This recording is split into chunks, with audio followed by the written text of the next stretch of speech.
사연 찾아 빵으로 떠나는 세계 일주. 한국 붕어빵, 일본 단팥빵, 중국 월병, 프랑스 바게트, 독일 브레첼, 벨기에 와플, 오스트리아 프랑스 크로아상, 순서로 관련 일화 및 유래를 설명했습니다. 풀빵, 국화빵, 붕어빵 유래. 우리나라 사람들은 쌀가루로 다양한 떡을 만들어 먹었을 뿐 밀가루로 빵을 만들지는 않았습니다. 우리나라에는 구한말 서양인들에 의해 빵이 처음 전해졌으며 20세기 이후 일본인들이 일본식 빵인 카스텔라와 단팥빵 등을 만들어 팔았습니다. 따라서 우리 고유의 빵은 사실상 없지만 겨울철 별미인 붕어빵은 한국형 빵으로 손꼽을 만합니다. 붕어빵은 붕어처럼 생긴 풀빵을 일컫는 말입니다. 먹을거리가 변변치 못하던 일제강점기 때 밀가루에 약간의 소금과 단팥을 넣어 만든 게 풀빵의 시작입니다. 풀죽 같은 재료로 만든다고 해서 풀빵이라 불렀습니다. 풀죽은 풀을 썰어서 죽처럼 되직하게 끓인 가축모기를 가리키는 말입니다. 풀죽으로도 빵을 만드네. 풀빵이 제법 맛있어. 일제강점기 초기에는 단팥을 넣지 않고 단지 밀가루에 소금간을 하여 쪄서 만들었습니다. 배를 채우기에 급급했기 때문입니다. 그러다 빵틀에 밀가루 반죽을 붓고 팥을 넣어 굽는 방식의 풀빵을 만들어 파는 노점상이 생겼습니다. 풀빵의 모양은 다양했습니다.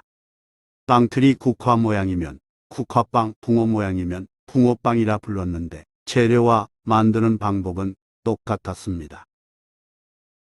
국화빵과 붕어빵은 모두 일본에서 건너온 빵입니다. 하지만 국화빵은 그대로 똑같이 만든 빵인데 비해 붕어빵은 한국화된 빵이라는 차이가 있습니다. 국화는 일본의 나라꽃 아닌가요? 일본을 대표하는 꽃으로 흔히 벚꽃이나 국화를 말하지만 일본에는 법으로 정한 나라꽃이 없습니다. 다만 국화는 일본 왕실을 상징하는 문장이기에 일본인들이 매우 좋아합니다. 국화빵은 그런 정서를 반영하여 일본에서 서민용 풀빵으로 만들어지다가 우리나라에 전해졌습니다. 일본인이 우리나라 민족 정기를 약화시키고자 국화 문의빵틀을 의도적으로 퍼뜨렸다는 학설도 있습니다. 그러하기에 일제강점기 때 국화빵은 외놈빵으로 불리기도 했습니다. 이에 비해 붕어빵은 일본의 타이야키에서 그 유래를 찾을 수 있습니다. 1909년 일본 도쿄의 한 제과점에서 도미 모양으로 풀빵을 만들어 부담 없는 가격인 일전에 팔았습니다. 도미빵 드셔보세요. 정말 맛있습니다.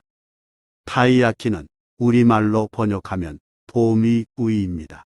도미빵인 타이야키는 폭발적인 인기를 끌며 전국으로 퍼졌는데 그 배경에는 행운이 있습니다. 전통적으로 일본에서 붉은 도미는 비싼 생선이자 행운을 부르는 생선으로 여겨졌습니다. 타이야키를 고안한 일본 제빵사는 그 점에 착안하여 비록 진짜 도미는 아니지만 모양이나마 흉내내어 행운의 기운을 전하려 했습니다. 풀빵 속에는 팥을 넣었는데 이는 전통적으로 단팥 앙금을 좋아한 일본인의 정서를 반영한 것입니다.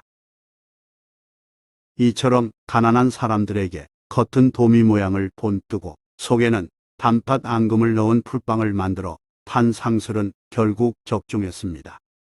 다시 말해 싼값에 간단하게나마 기니를 채울 수 있고 영양도 보충할 수 있을 뿐더러 행운까지 기원할 수 있는 까닭에 큰 호응을 얻었습니다.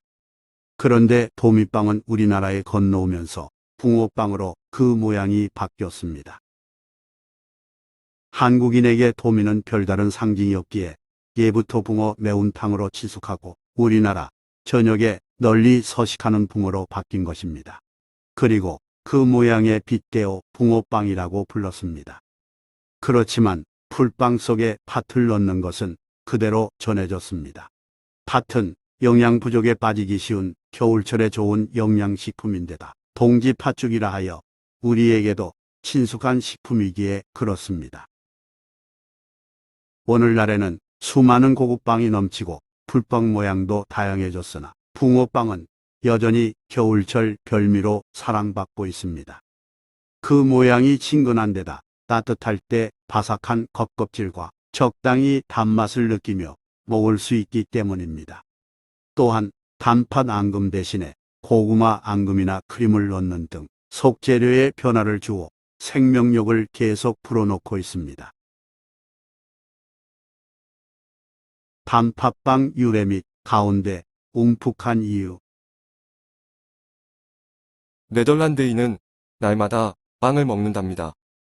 빵이란 게 뭐요? 어떻게 생겼고, 맛은 어떠소? 밀가루를 반죽해 구운 것인데 아주 부드럽고 입에서 살살 녹는다고 하네요. 1868년 어느 날 기무라 야스베에는 일본 도쿄 직업훈련소에서 우연히 빵 만드는 이야기를 처음으로 듣고 큰 흥미를 느꼈습니다.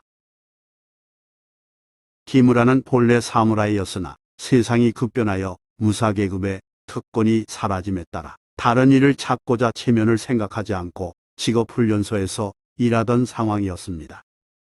기무라는 50세 넘은 나이였지만 변화와 도전을 두려워하지 않고 오히려 기회로 생각했습니다. 그의 아들도 함께 일하기로 했습니다. 밀가루 반죽을 불에 구우면 크게 부풀어 오른다고 했지. 좋아. 해보자. 기무라는 1869년 도쿄의 작은 서양식 잡화점을 열어 운영하면서 일본인이 좋아할 만한 빵을 아들과 함께 연구했습니다. 당시 서양인이 먹는 빵은 이스트 냄새가 나는 까닭에 일본인이 싫어했거든요. 쌀밥을 훨씬 좋아하기도 했고요. 일본인의 주된 식사는 쌀밥이니 간식으로 먹을 빵을 만들어야겠어. 기무라는 가게가 두 번이나 불타는 사고를 겪었으나 1872년 도쿄 긴자거리에 기무라야라는 빵집을 열었고 마침내 독특한 비법을 찾아냈습니다. 실마리는 술찜빵에 있었습니다. 당시 술찜빵은 술누룩을 써서 발효시킨 다음 수증기로 찌는 방식이었고 일본인들은 그 찐빵을 간식으로 즐겨 먹었습니다. 그래. 술찜빵처럼 이스트 대신에 술 누룩을 쓰고 반죽 안에 일본인이 좋아하는 팥소를 넣어서 서양식으로 굽는 거야. 1875년 4월 4일 기무라 부자는 새로운 앙팡, 즉 팥빵을 만드는데 성공했습니다. 수백 차례 실패를 거듭한 끝에 거둔 달콤한 열매였지요. 이런 연유로 오늘날 일본에서 4월 4일은 단팥빵의 날이기도 합니다. 찐빵은 식으면 딱딱해지지만 팥빵은 여전히 부드러운 데다 달고 맛있네. 기무라 부자가 선보인 단팥빵은 그야말로 동서양의 조화였습니다. 술누룩 발효는 중국식이고 굽는 방식은 서양식이며 팥선은 일본인이 떡이나 과자에 넣어 먹던 것이었으니까요. 여기에 빵 안에 뭔가를 넣은 것은 기무라의 단팥빵이 일본 최초였습니다. 기무라의 예상대로 단팥빵은 큰 인기를 끌었습니다. 왕실 꽂힌 벚꽃을 단팥빵 가운데에 넣자. 이듬해 4월 4일 벚꽃놀이가 벌어질 때 기무라는 또 한 번 기발한 생각을 했습니다.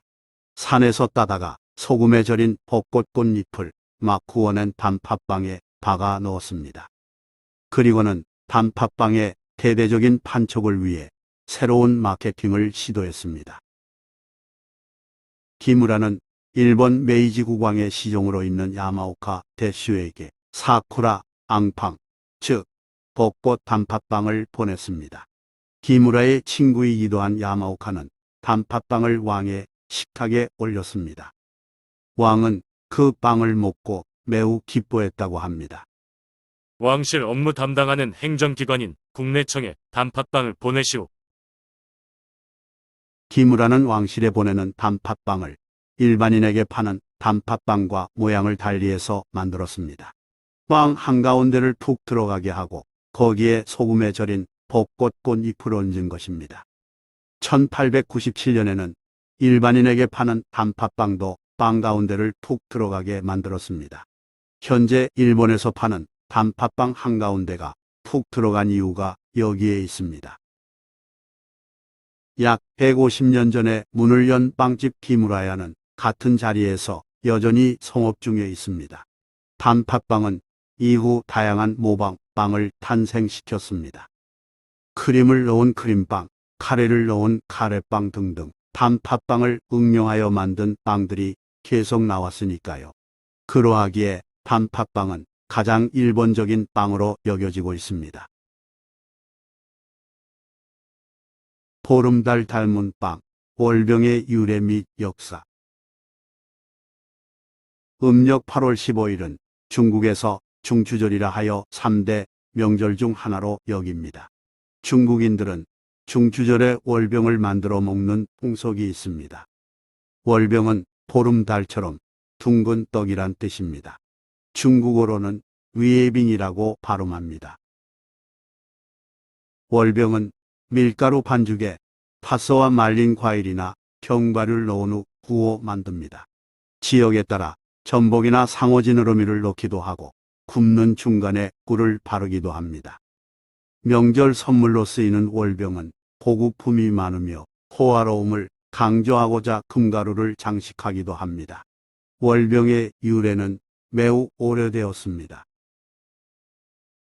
풍년과 수확에 감사하는 마음을 표현하고자 달에게 바치는 음식으로 당나라 때 만들어졌거든요.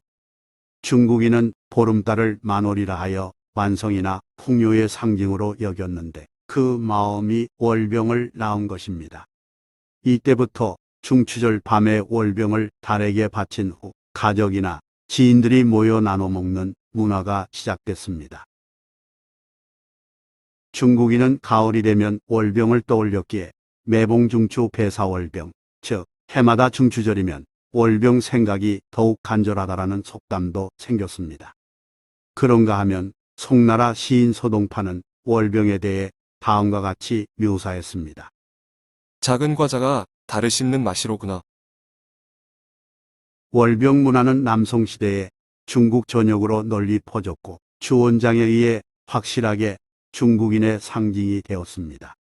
주원장은 몽골족이 세운 원나라를 무너뜨리고 명나라를 세운 한족의 영웅입니다. 주원장이 월병을 중국의 상징으로 삼은 데에는 다음과 같은 이유가 있습니다.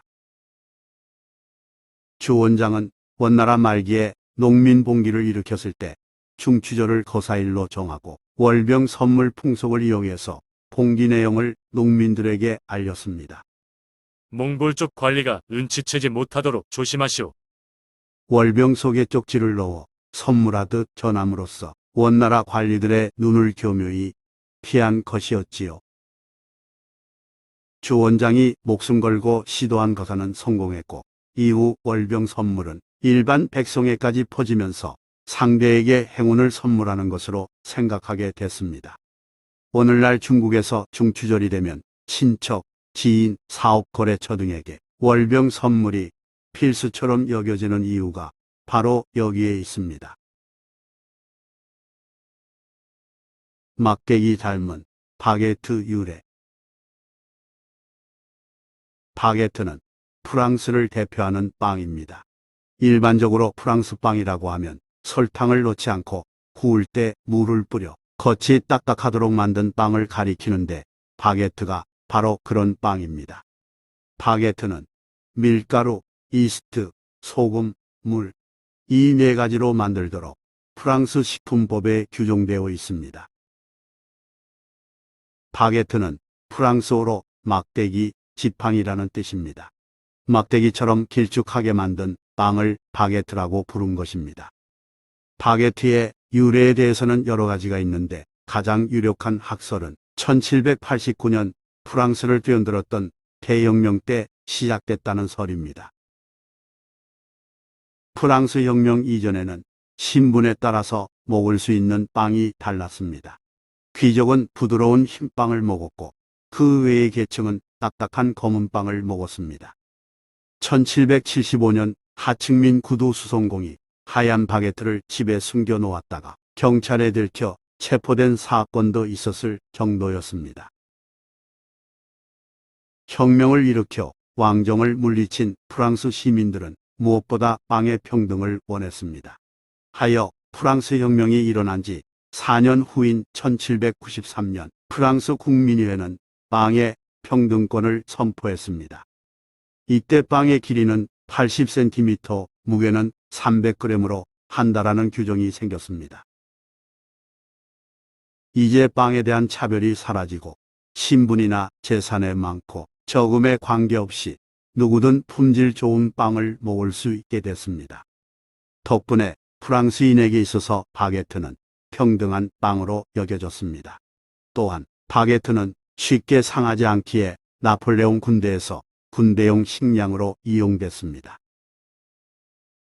바게트의 겉껍질은 딱딱하지만 속살은 부드러운 게 특징입니다. 바게트 껍질은 씹을수록 구수한 맛이 느껴집니다. 이런 맛의 비결은 우리나라의 가마솥에서 누룽지가 만들어지는 원리와 비슷합니다. 고온에 익은 누룽지는 바삭한 반면 그 안에 있는 밥은 부드러운 것과 같은 이치입니다. 현재와 같은 바게트는 1830년대 오스트리아 빈에서 스팀 오븐이 발명된 시기에 탄생했습니다. 높은 온도의 스팀 오븐에 밀가루 반죽을 넣고 뜨거운 김을 쏘여 그 열로 음식물을 익힘으로써 껍질은 바삭해지고 속은 부드럽게 된 바게트를 만들 수 있게 된 것입니다. 당시 빈의 제빵사들이 지금과 같은 바게트를 만들었습니다. 얼마 지나지 않아 프랑스 제빵사들도 같은 바게트를 만들었는데 프랑스인들로부터 크게 환영받았습니다. 이로 인해 오스트리아보다 프랑스에서 바게트가 국민적인 빵으로 사랑받게 됐습니다. 바게트는 굽기 전 반죽에 칼금을 넣는데 반죽이 부풀며 불규칙하게 터지는 것을 막기 위해서입니다. 한편 스팀오븐은 매우 뜨거운 온도에 미세한 수증기를 발생시켜 음식물을 익혀주므로 영양소가 파괴되지 않습니다. 프랑스인은 이 점에 착안하여 바게트를 주식으로 삼아 버터와 잼을 발라 먹고 있습니다. 기도하는 마음을 담은 빵, 브레첼. 서기 610년 일입니다. 유럽 남부의 한 가톨릭 교회에 아이들을 무척 좋아하는 수도사가 있었습니다. 어느 날 수도사는 빵을 만들고 남은 자투리 반죽을 보면서 문득 이런 생각을 했습니다. 맛있는 간식을 만들어주면 아이들이 기뻐하겠지. 수도사는 밀가루 반죽을 새끼손가락 굵기로 밀어서 재미있는 모양으로 만들었습니다. 어찌 보면 팔짱을 낀 것 같고 어찌 보면 두 팔을 번쩍 들어 만세 부르는 것 같은 모양이었습니다. 하지만 수도사가 본래 의도한 것은 두 손을 가슴 앞에서 모아 기도하는 모습이었습니다. 이걸 어떤 아이에게 먼저 줄까? 수도사는 즐거운 상상을 하며 그렇게 모양낸 밀가루 반죽을 먼저 물에 살짝 데친 후 그 위에 달걀을 발라서 윤을 내고 소금을 살짝 뿌려 화덕에서 정성스럽게 구웠습니다. 노릇하게 구워진 빵과자는 맛있고 재미있게 보였습니다. 수도사가 완성된 빵과자를 아이들에게 보여주자 예상대로 아이들은 맛있겠다며 서로 달라고 했습니다. 그러자 수도사가 웃으며 말했습니다. 기도문을 잘 외우는 사람에게 상으로 주마. 아이들은 열심히 기도문을 외워 그 빵과자를 상으로 받아서 먹었습니다. 작고 귀여운 빵과자는 프레티올라 또는 브라셀루스나 브라치올라로 불렸습니다. 수도원에서는 라틴어를 사용했는데 라틴어로 프레티올라는 조그만 보상을 뜻하고 브라셀루스는 팔찌, 브라치올라는 작은 팔을 의미합니다. 빵 모양이 귀엽고 맛도 좋네. 아이는 물론 어른들까지 새로운 빵과자를 무척 좋아했습니다. 새로운 모양의 빵은 유럽 중부, 특히 독일과 프랑스에 널리 퍼졌고 독일에서 폭발적인 인기를 얻었습니다. 12세기 초 독일 남부 지역의 한 제빵사는 브레첼 모양을 빵집 간판에 사용했습니다. 그 당시 브레첼이 큰 인기를 끌자 아예 빵의 상징으로 삼아 내걸은 것이었습니다. 그 무렵 독일 남부에서는 이 빵을 브레젤 혹은 브레진이라 표기했습니다. 이에 비해 독일 북부에서는 프레젤이나 브레첼로 적었습니다. 이후 독일에서는 브레첼로 표기가 통일되었으며 이웃나라 프랑스에서는 브레젤이라 발음했습니다. 지역마다 명칭이 달랐지만 어디서든 인기가 많았습니다. 짭짤해서 맥주랑 같이 먹으니 안주로 좋군. 독일인들은 브레첼을 맥주와 같이 즐겨 먹었습니다. 때문에 브레첼은 맥주와 더불어 독일을 대표하는 음식으로 여겨졌습니다. 브레첼은 남부 유럽에서 시작됐지만 중부 유럽 독일의 대표 음식이 된 셈입니다. 독일의 빵 이름은 묘하게도 맥주와 관계가 많습니다. 독일에서는 빵을 브로트고 하는데 이는 맥주를 빚는다는 뜻인 브라우엔에서 나온 말입니다. 빵 반죽이 발효되는 과정이 맥주 발효 모습과 비슷한 데서 비롯된 명칭이지요. 브로트는 겉은 딱딱하지만 속은 부드럽고 살짝 신맛이 납니다. 햄이나 치즈를 곁들이거나 스프에 찍어 먹곤 합니다. 영양 많고 고소한 브르첸도 제법 맛있는 빵이라오. 독일의 대표 빵으로 브레첸을 빼놓을 수 없습니다. 주먹만한 작은 크기 빵을 가리키는 브레첸은 식사용 빵으로 널리 이용되고 있거든요. 브레첸은 추가로 곁들인 재료에 따라 그 종류가 다양합니다. 해바라기씨, 호박씨, 참깨 같은 것을 넣어 만든 작복 브레첸이 극히 인기 좋습니다. 브레첸에는 설탕이나 버터를 일절 사용하지 않아 빵 맛이 담백합니다. 독일인들은 햄버거 크기의 브레첸을 반으로 가르고 그 사이에 햄, 치즈, 크림 등을 끼워 넣어 먹습니다. 와플의 유래, 벨기에 와플이 유명한 연유. 인류가 밀가루 반죽을 얇게 펴서 익혀 먹은 역사는 오래됐습니다. 기원 전후에 고대 그리스와 중국에서 각각 밀가루, 달걀, 우유를 넣어 만든 반죽을 평평한 금속판에 올려 구워 먹었으니까요. 이런 요리법은 이내 사라졌다가 중세 서유럽에서 새로운 형태로 다시 나타났습니다. 바삭바삭한 음식이 먹고 싶다.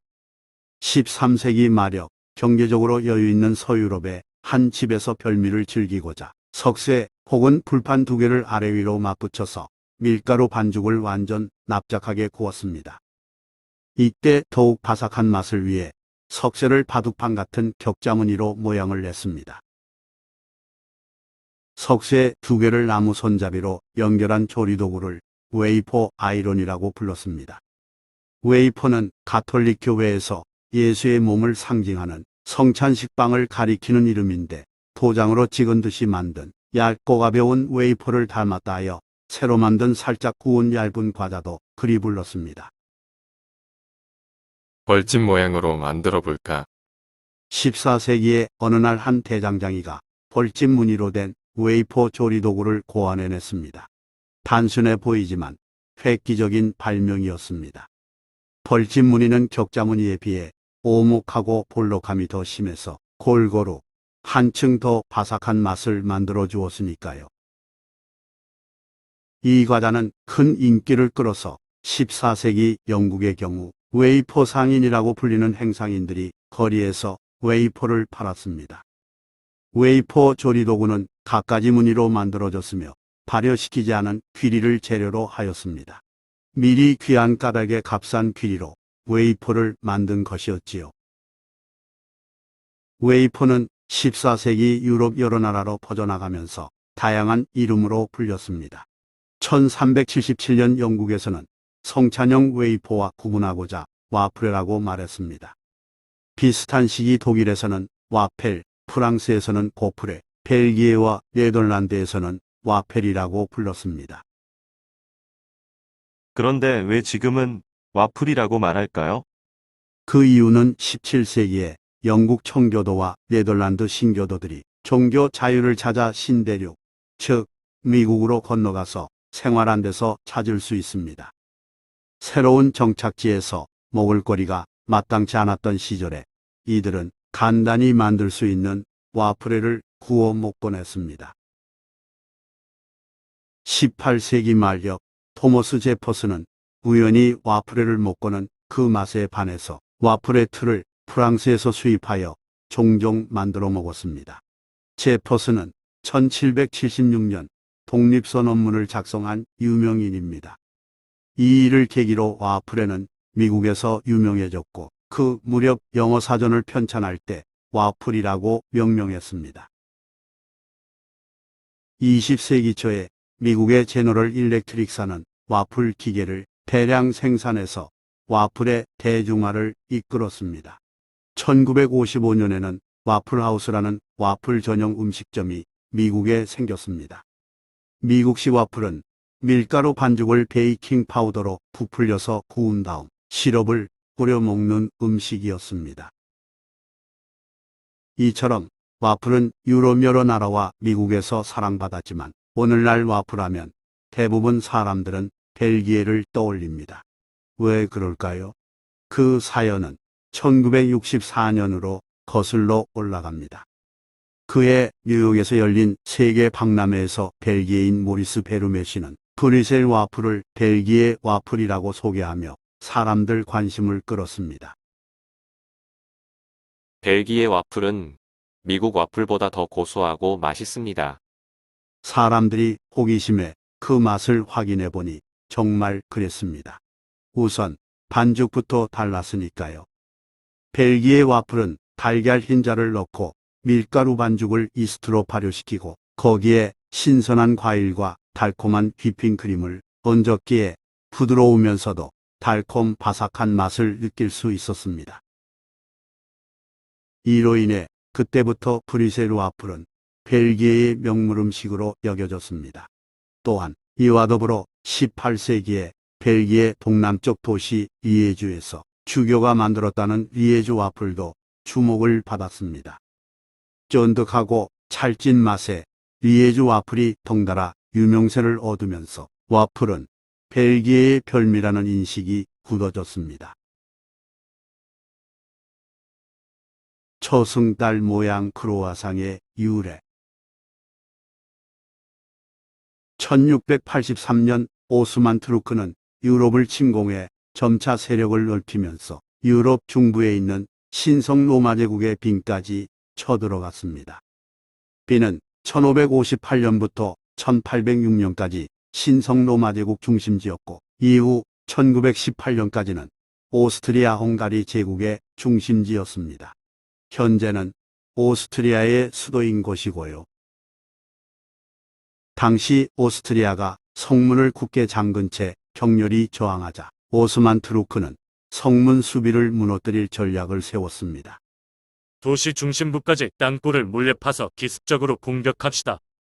오스만 투르크는 오스트리아가 눈치채지 못하게 성 외곽에서 밤마다 굴을 팠습니다. 그러던 어느 날 빈에 사는 제빵 기술자 피터 벤더가 밤늦게까지 일하다가 이상한 소리를 듣고 곧바로 오스트리아 군대에 알렸습니다. 요즘 한밤중에 이상한 소리가 들립니다. 오스트리아는 적군이 땅굴을 파서 침입해올 것을 알아채고 대비책을 세웠습니다. 결국 오스트리아 군대가 전투에서 승리했고 오스만 투르크 군대는 물러가고 말았습니다. 전쟁이 끝난 후 황제가 제빵사 피터 벤더를 불러 칭찬하면서 소원을 말하라 하였습니다.